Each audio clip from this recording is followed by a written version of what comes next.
Desejar boa noite para vocês. Obrigado aí pela presença nessa véspera de feriado. A intenção aqui, claro, não é fazer aqui o discurso da montanha a respeito da proteção. É uma visão um pouco mais, talvez cética, mas positiva do sistema, né? Porque quando a gente vai oferecer um sistema profissionalmente, a gente tem que oferecer um sistema que seja mais adequado para o cliente e o melhor custo-benefício, né? E dentro dessas características, é sempre importante a gente fazer um estudo de caso e apresentar para o cliente, né, a melhor solução possível para a gente, para o cliente, claro, voltar a fazer o projeto, entender que a solução é boa, a solução apresentada para o cliente é boa, né, e voltem a trabalhar com a gente. O edifício que a gente vai falar é um edifício de Porto Belo, tá? O edifício Perequê, em Perequê, o edifício Porto Salvatore. Por que eu escolhi esse edifício? Tá? E também a região. Hoje em dia, Porto Belo é uma das regiões que mais crescem aqui no estado, né? Em termos de construção. Acho que despontou em termos de área construída aqui em Santa Catarina. E dentro desse contexto, a gente vê que a gente tem muitos imóveis vendidos lá, muitos. E dentro desses imóveis vendidos, a gente percebe que o cliente ele tem uma certa agilidade que a obra seja feita com rapidez, né? E talvez pensando nisso, a gente pensa já no sistema de proteção para agilizar a construção. Só que, ok, é uma obra rápida, eu vou explicar depois por que ela tem essa rapidez, mas, obviamente, ela não pode extrapolar o custo, porque esse custo ele pode daí inviabilizar o empreendimento, né? Dentre as situações que você tem que viabilizar o empreendimento, a Michelle bem comentou a questão do pé direito, acontece muito aqui em Balneário a questão do embasamento, né? A altura de embasamento, a gente às vezes consegue um andar de garagem, fazendo uma laje mais fina, a gente trabalha com pé direito 2,60, 2,65, e com uma laje mais fina, com 100 vigas, para a gente conseguir viabilizar mais pavimentos de garagem.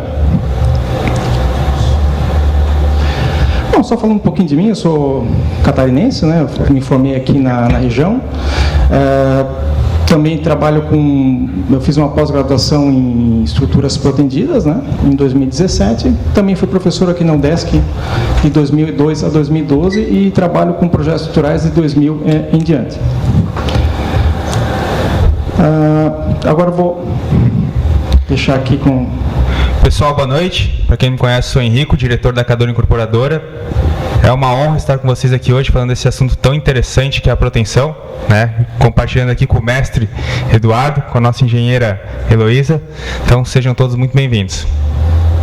Boa noite, pessoal. Eu sou a engenheira Heloísa e, além de ser engenheira civil, também sou especialista em projetos estruturais. Sim, os dois são especialistas em projetos estruturais. Isso facilita bastante também a interpretação. Caso vocês não saibam também, a Michelle falou muito bem do sistema, porque ninguém sabe, mas ela é calculista também, né? Fica fácil entender. Mas, de certa forma, esse argumento a gente consegue deixar bem esmiuçado assim, para todo mundo compreender, né? Então, a questão do sistema, quando um cliente ele chega no escritório, a gente tem que sempre procurar a melhor solução para o cliente, né? E dentro dessas soluções existem alguns contextos que a gente tem que observar, né? Entre eles é a questão...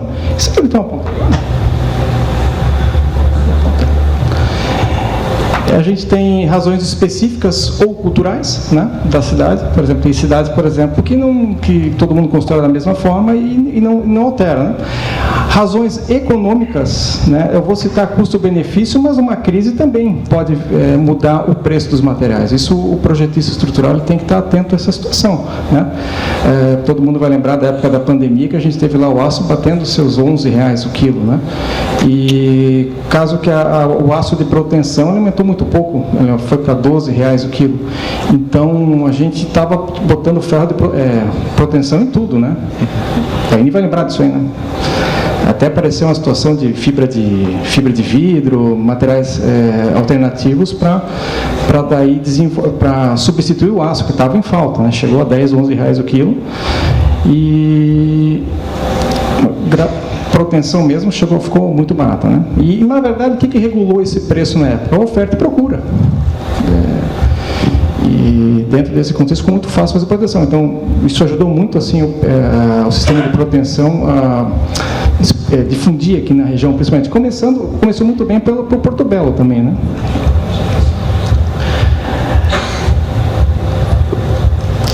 Isso aqui é uma questão também filosófica, para quando a gente vai bolar um projeto estrutural. Isso aqui é bem interessante. Isso aqui basicamente é uma questão de engenharia para a escolha da solução. Toda a estrutura tem que estar apoiada nesse tripé, né?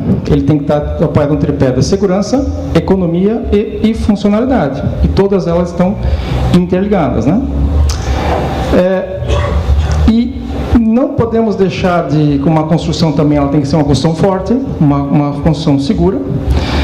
Ela tem que ser uma construção bela, elegante, uma solução que não seja uma solução rebuscada, principalmente. Eu tenho um critério com uma solução rebuscada, um projeto rebuscado, é sempre uma obra rebuscada de executar, complicada, então a gente tem que deixar a questão da beleza da estrutura, a beleza da construção, ela tem que ter um aspecto de facilidade de construção, aquilo que a Michelle estava comentando. E, principalmente, saber dosar entre a segurança e a economia. Esse é o papel do engenheiro. Ele não pode, digamos, desperdiçar o dinheiro do cliente, né? Fazer uma estrutura, digamos, muito além do que ela possa suportar, porque já temos os coeficientes de segurança que cuidam disso, mas isso pode inviabilizar uma obra, pode inviabilizar um custo de apartamento, né? Por falar em viabilidade, a Michelle comentou sobre a única solução. Teve um cliente assim que chegou no escritório que ele tinha que comprar o terreno do lado porque estava faltando um andar de garagem inteiro, né? E nessa condição a gente diminuiu a altura da laje, trabalhamos com laje plana para poder viabilizar essa solução, né? Vou falar rapidamente aqui, tá, na questão do sistema, porque a questão de vigas e lajes não tem muita invenção sobre como a gente trabalhar, né? Sempre faz da mesma forma, não tem muito que a gente inventar nesses elementos, né? Talvez alguma coisa de forma, que tenha aparecido, forma plástica, que acaba viabilizando, mas eu gosto de falar especificamente da laje. Por quê? Porque a laje ela é responsável por 2/3 do consumo de concreto da estrutura. Então é importante a gente focar especialmente para um projeto nesse elemento para poder trabalhar com as alternativas. E todo mundo sabe que, por razões mecânicas, a parte, para quem for engenheiro, sabe, ou para quem olhou essas lajes aí que trabalha com laje nervurada, com cubeta, com EQPS, a parte inferior da laje ela tem pouca participação de dimensionamento, tornando-se um peso morto. Então, aí que a gente parte para a laje nervurada, que tem o intuito de preencher esses espaços, né? Esse espaço que é um peso morto da nossa laje, com espaço com vazios, com enchimentos, com cubetas ou qualquer outro elemento, para aliviar o volume de concreto nessa laje, que pesa muito mais que o concreto. O concreto pesa muito mais que os elementos, né? Então, com relação a você trabalhar, aliviar o peso dessa laje, você trabalha com uma laje mais leve e você acaba auxiliando a economizar os materiais para você combater o próprio peso próprio dela. Você tem uma laje mais pesada, você acaba colocando ferro, acaba colocando mais proteção para combater o próprio peso próprio. Essa é uma deficiência da laje maciça, né? E por isso que a gente trabalha com esse sistema de otimização. De uma maneira geral, a gente vai chegar lá, que a proteção, ela reduz muito a parte os materiais na tua laje, seja ela de escoramento, seja ela de aço, seja ela de qualquer outro material.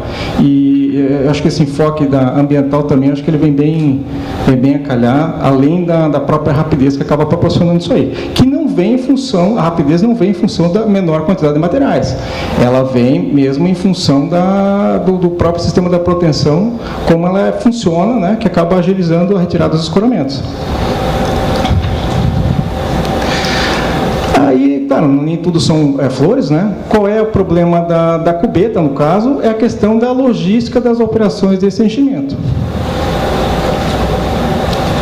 Então, eu quero falar da laje nervurada, falei do EPS, também as cubetas são mais famosas. Por que a cubeta está tão famosa? O preço do EPS está muito alto, né? É um preço praticamente R$250.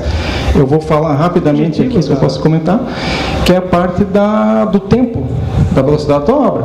Outra coisa, você tem a tua contraflecha, você tem uma contraflecha gratuita. Outra questão, você tem a questão do escoramento. Nós vamos detalhar um pouquinho mais adiante para compor aqui o estudo comparativo do custo. Esse edifício aqui foi trabalhado com cubeta de 616118, cubeta padrão ATEX, né? Aqui, está aqui o empreendimento. Esse empreendimento aí tem uma palavrinha que a Michelle gosta, né, que é BIM, né? Desenvolvendo BIM. E tem outra situação que é interessante, porque o pessoal começa assim, poxa, mas qual que é a desvantagem da proteção? Eu acho que a desvantagem, uma das desvantagens dela, é você ter que ter um processo um pouquinho mais organizado, um pouco mais criterioso para compatibilização. Mas no final das contas, isso não é ruim, né? Você trabalhar com, você melhorar a sua compatibilização do teu empreendimento. Isso acaba sendo um processo positivo e desse empreendimento que foi todo ele desenvolvido em plataforma BIM. Isso aqui é uma imagem do site, né? Também foi colocado como argumento de venda do empreendimento. E então a compatibilização acaba se tornando muito importante quando você vai trabalhar com obras protendidas. Essa daqui é a solução convencional, tá? Eu vou fazer uma comparação aqui com o protendido, só para que vocês percebam. Esse daqui, não sei se dá para enxergar legal, não sei se dá para apagar mais uma luz aqui na frente.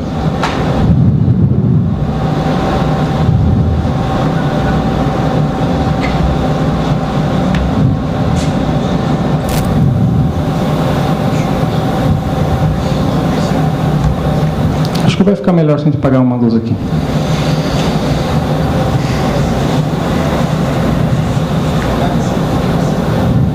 Acho que duas aqui, ninguém...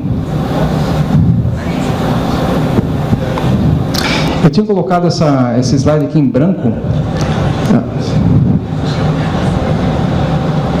só que eu estava preocupado com a apresentação, achei que fiquei muito ruim. Eu botei a imagem preta, mas também não ficou boa. Depende muito da... agora sim. Ficou ótimo. Muito bom. Então, aqui a gente percebe bem as faixas, são vigas embutidas na laje, tá? E para a gente trabalhar com o concreto ou estrutura convencional, você acaba tendo que colocar algumas vigas, né? E como foi apresentado ali antes, você trabalhando com essas vigas, você tem essa viga aqui que foi adicionada entre os apartamentos, você tem essa viga aqui dentro do apartamento, você pode trabalhar com outras soluções, isso é possível, mas às vezes onde o concreto armado ele trabalha de uma palavra assim bem... trabalha arrochado, trabalha, digamos, com dimensionamento alto, na proteção ela acaba trabalhando mais folgado. Claro, você acaba eliminando pilares, você acaba tirando modificando a estrutura, você acaba deixando a estrutura protegida também mais solicitada. Mas onde o concreto armado trabalha arrochado, trabalha com muita armadura, o concreto protegido acaba funcionando muito, muito bem. Então a gente tiramos essa viga daqui, tiramos essa viga e essa viga aqui. Uma situação também que é importante salientar a questão dos rebaixos, tá? A proteção, de fato, ela tem uma limitação com relação aos rebaixos. No pavimento, nesse empreendimento, foi conversado com a consultora, né? Para a gente poder trabalhar, para não inventar, para não rebuscar a solução ali na sacada, que é esse ponto aqui. A gente trabalhou com uma laje e o enchimento ele foi trabalhado aqui para ser trabalhado em contrapiso ou algum outro elemento ali para facilitar. Considerando que hoje em dia fecham, o pessoal, os moradores, os compradores estão fechando as sacadas com reiki, né? Outra questão importante aqui nesse sistema com as cubetas, né? A gente trabalhou aqui com os tapa-nervuras. Qual a finalidade do tapa-nervura?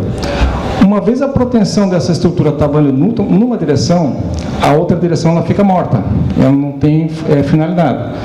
Então a gente usa esses anuladores de nervura ou de uma forma para o cliente lembrar mais fácil, economizadores de concreto.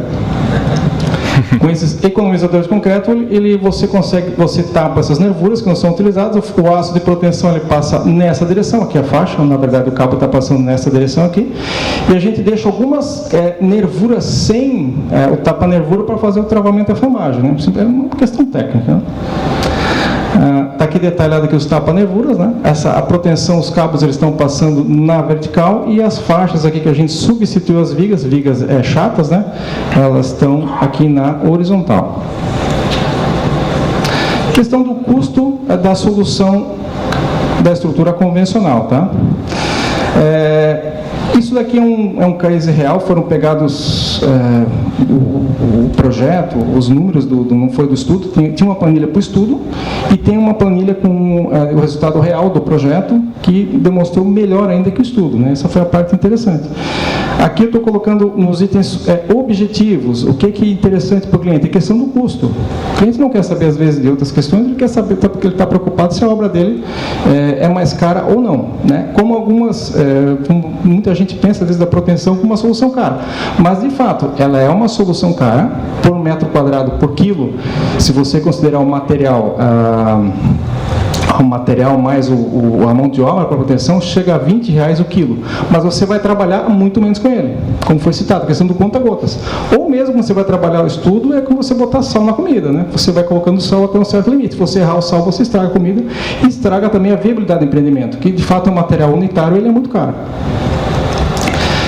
Nesse nosso comparativo aqui dos 14 pavimentos, essa nossa estrutura, somente o que vai no concreto armado? Ele vai o concreto, forma e o aço CA50. Então vocês gravam esse número aqui da laje, temos de consumo de aço da laje, talvez uns 10% acima do normal. Eu consideraria normal aqui uns 17, 18 kg por metro quadrado para convencional, né?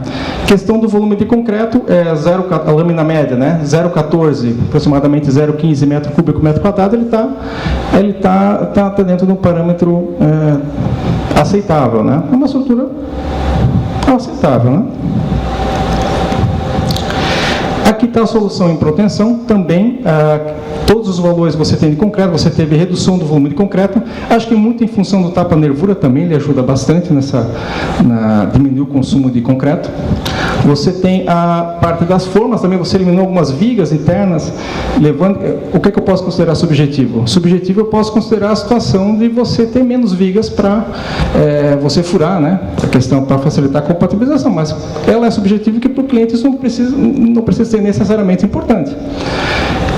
Outros elementos aqui que eu tenho, a questão da forma, foi diminuída. Aqui o escoramento eu não vou falar ainda, por quê? Quando a gente vai montar esse comparativo, para o cliente, ele já tem as cubetas e já tem o escoramento. Então, o fator tempo nessa estrutura acaba sendo, digamos, um pouco limitado. Ele vai te ajudar no desenvolvimento da obra, ele vai te ajudar na rapidez da obra, mas com relação à alocação de escoramento e de cubetas, né, isso é um pouco, não vai contribuir tanto. Mas mesmo assim, a gente vai montar esse comparativo para vocês perceberem qual é a diferença. Então, essa nossa estrutura, considerando aqui os elementos de proteção do aço CA50, então eu tinha lá 8.000 quilos de aço CA50 na estrutura convencional. Aqui a gente baixou para 3.650. Então, mais a metade. Então, lembrando que com relação às vigas não mudou muito. Eu mantive as vigas de borda, né? As vigas de borda elas foram mantidas, principalmente para auxiliar nas janelas, né? Nas esquadrias. Internamente que a gente acabou retirando.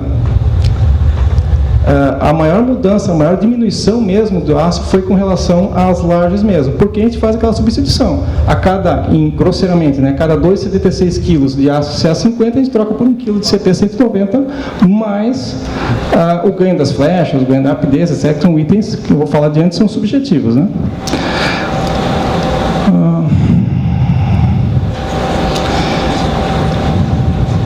Então está aqui, gente, o comparativo. Então, comparando a estrutura protendida com a estrutura convencional, laje, viga, não estou colocando pilar, por quê? O edifício, ele pesa, tem um ganho lá de peso próprio, sei lá, de 5 metros cúbicos por metro por laje, acho que é irrisório, não precisa contabilizar isso aí, mas do ponto de vista de materiais, ou do ponto de vista de economia, a gente conseguiu aí na laje 19% de economia para essa estrutura, somente na substituição das cordoalhas, né, do aço da laje por cordoalhas. E não é um vão tão grande, é um vão relativamente pequeno, de 7 metros, que não é nada muito complicado para resolver nenhum dos sistemas, né? Consumo de aço que a gente tinha aqui de aproximadamente 20 kg por metro quadrado baixou para 8,55. Consumo de cordoalha, 2 kg por metro quadrado, que eu acho um consumo interessante.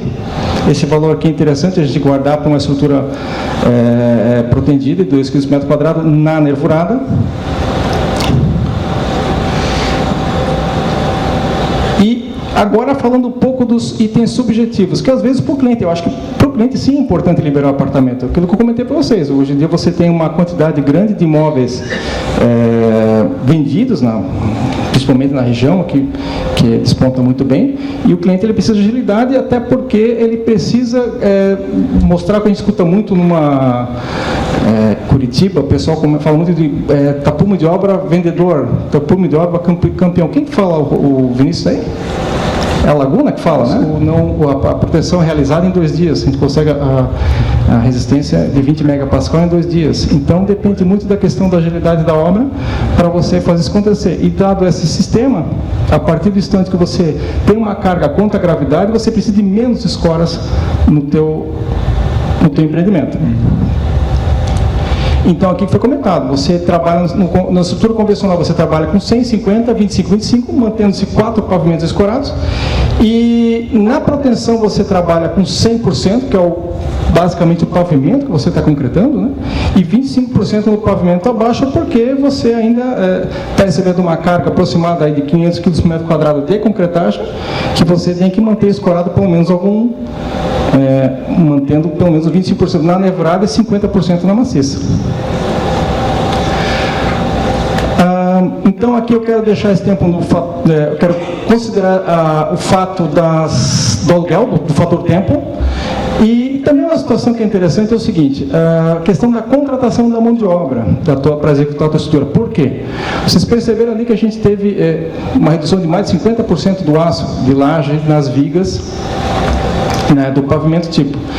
Então, em alguns mercados, por exemplo, o mercado, eu acho que o Porto Belo é muito bem visto dessa forma, pelo menos a contratação da mão de obra para a estrutura protendida, ela é em média 10% mais barata do que a estrutura convencional. Muitos falam pela função de você ter menos aço na obra, também pode ser, mas é também em função da rapidez. Então você, às vezes, conversa com os construtores e eles acabam alegando que vale mais a pena trabalhar com a estrutura protendida pela agilidade, pela rotatividade da obra, do que pela a convencional propriamente dita, né? Então aqui eu citei que a gente pode ser feito um desconto na contratação. E aqui a planilha com os itens subjetivos. Como eu falei, esses itens que eu marquei aqui em magenta são itens que, digamos, não fazem diferença para o cliente, porque o escoramento já é dele, apesar de na estrutura convencional você trabalhar com 2 jogos de escoras. E também com relação ao tempo da cubeta, o que eu coloquei aqui? Depois vamos fazer a apresentação do sistema. Eu considerei a proteção com uma velocidade 50% mais rápida do que a estrutura convencional. Então, eu estou sendo ainda conservador, tá? Ela pode ser muito mais ágil. Então, vou ter aqui o tempo da metade do tempo, então eu tenho 14 lajes, considerando 15 dias para cada laje, botei aqui em torno de 20 dias para cada laje, 10,5 meses, né? Para fazer a conclusão, e o tempo de locação desses elementos, que tanto do escoramento quanto da cubeta, ele acaba pesando consideravelmente aqui na tua obra. Então, aquela economia inicialmente que era de 19%, acabou saltando para 30%, considerando o tempo de execução, se for feita a locação. Outro item que eu quis comentar é o seguinte, que eu acrescentei também nesse comparativo. Se a gente colocar aqui também a parte da mão de obra de montagem, o teu armador é pago por quilo, e se tem o corte de obra também, coloquei nessa planilha, ele também contribui nesses 30% de economia para a tua estrutura, considerando o fator tempo. Mas não foi o caso. Eu não sei como foi feita a contratação da mão de obra, né? A cubeta é deles e o escoramento também é deles. Então, esse foi um fator ainda mais, foi um resultado ainda mais positivo do que aquele primeiro que a Michelle apresentou. Agora vou passar aqui a palavra para a Elo e para o Henrico, para eles apresentarem os itens as impressões da construtora, da incorporadora para o sistema. Passa mais um que eu...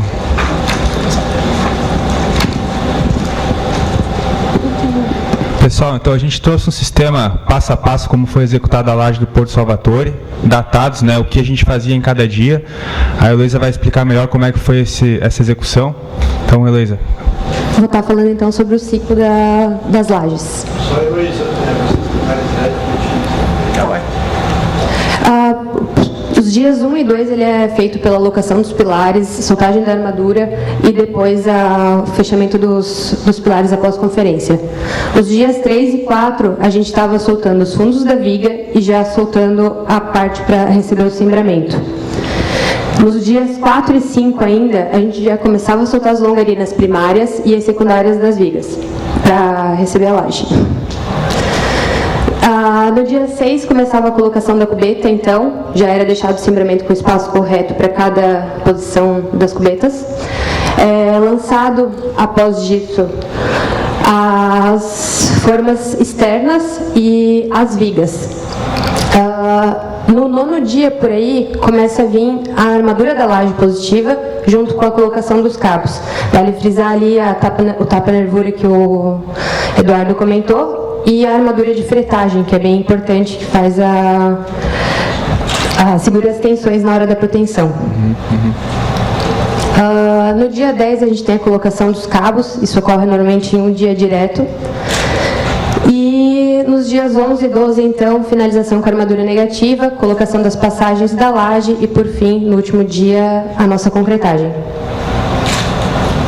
Passagem para o Henrico ali falar dos benefícios. Pessoal, então a gente vai falar um pouco agora dos benefícios indiretos, que são aqueles que às vezes a gente não consegue calcular, mas no final da obra dá uma boa diferença no bolso, né?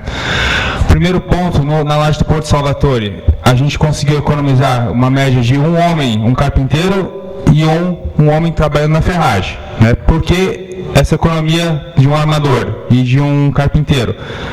Na ferragem porque tem menos aço na laje, então consequentemente, né, tem menos pessoas para trabalhar. E na carpintaria, o fato de a gente ter essa redução no número de vigas acaba também facilitando o trabalho. E aí a gente para pensar agora nos materiais. Tendo menos viga, tem menos madeira, a gente tem menos prego, tem menos arame, né? A viga ela tem uma vida aí de 3 ou 4 desformas, então a gente tem que levar a madeira para a laje, tem que descer, tem que botar no bota fora, né? Tem energia envolvida, tem muito trabalho indireto que a gente não consegue contabilizar. Opa, acho que tem...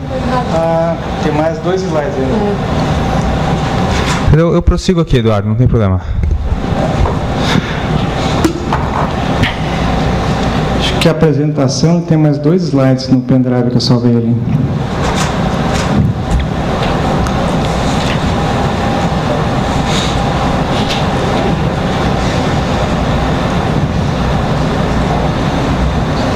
Mas é importante porque acho que são 2 slides, acho que principalmente um deles, pelo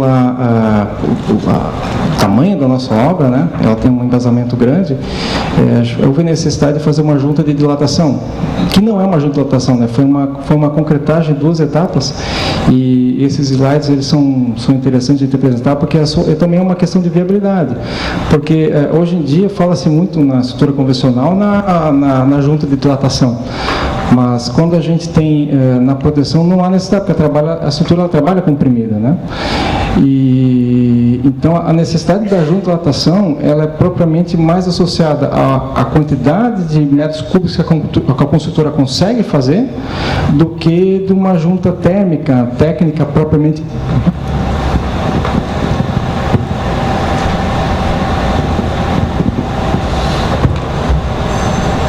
É o último slide, né? Tá contigo?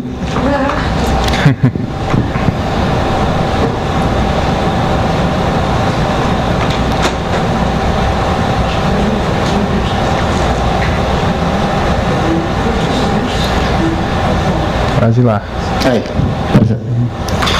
Então, um fato interessante também é que a gente iniciou uma parceria com a Concreteira, a gente trabalhava com o CP2, a gente estava alcançando uma média de D mais 6, né? O dia da concretagem, mais 6 dias para poder liberar para proteção. Então, com essa troca de ideia com a Concreteira, a gente conseguiu mudar do CP2, cimento CP2 para cimento CP4, então a gente conseguiu alcançar o D mais 3. Então, isso deu muito mais velocidade para a gente protender, né? Dava os 3 dias, fazia o corpo de prova, batia os 20 MPa, protendia, bora para a próxima laje. Então, isso aí é muito bacana para a produção. Aqui comentando também rapidamente, né, o Eduardo também já comentou sobre, mas a gente vende hoje essa situação dos vãos, da flexibilização do projeto arquitetônico para o cliente, né. É muito legal a gente falar que o cliente pode botar a parede hoje, onde ele quiser hoje, né, lógico, respeitando as plumadas hidráulicas, mas isso é um material que a gente usa para venda. E também um caso interessante, como a gente não teve vigas no meio dos vãos, a gente conseguiu colocar o gesso lá em cima, né? A gente quase colado nas cubetas. Com isso nos possibilitou trabalhar com pé direito de 3.06, enquanto geralmente o comum é 3.24. Então, se tu parar para multiplicar pelo número de andares que tem na obra, a gente praticamente ganhou um andar de pilar, né? Então, bastante custos aí reduzidos. E também a industrialização do processo, né, que a gente tenta sempre evoluir, né, poder trabalhar com uma empresa do porte Devex, né, que é uma indústria, poder trabalhar com a tecnologia das cordoalhas, a gente acha muito bacana, né, tentar sempre, né, evoluir.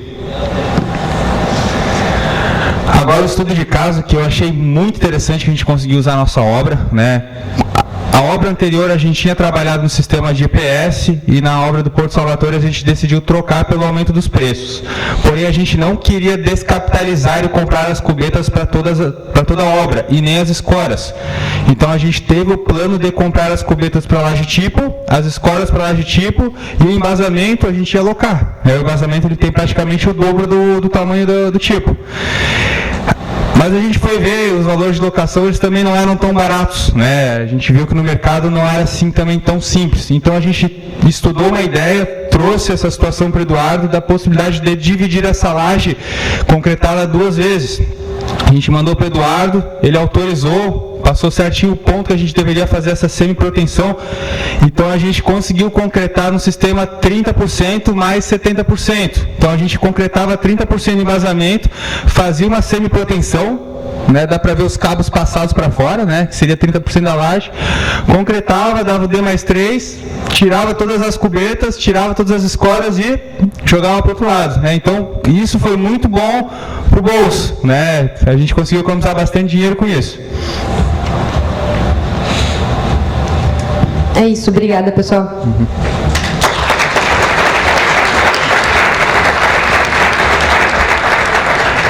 Acho que as questões das dúvidas e perguntas, acho que vai ter um espaço depois só para isso, eu acho né? que depois vai ter um espaço. Tá? Obrigado. Muito obrigado pela apresentação, brilhante apresentação de vocês. E vamos de imediato passar para o outro case, porque provavelmente a gente vai espichar um pouquinho mais uma apresentação e vamos fazer o nosso coffee break meio que direto, né? Já que amanhã é um feriado e a gente fica mais aliviado.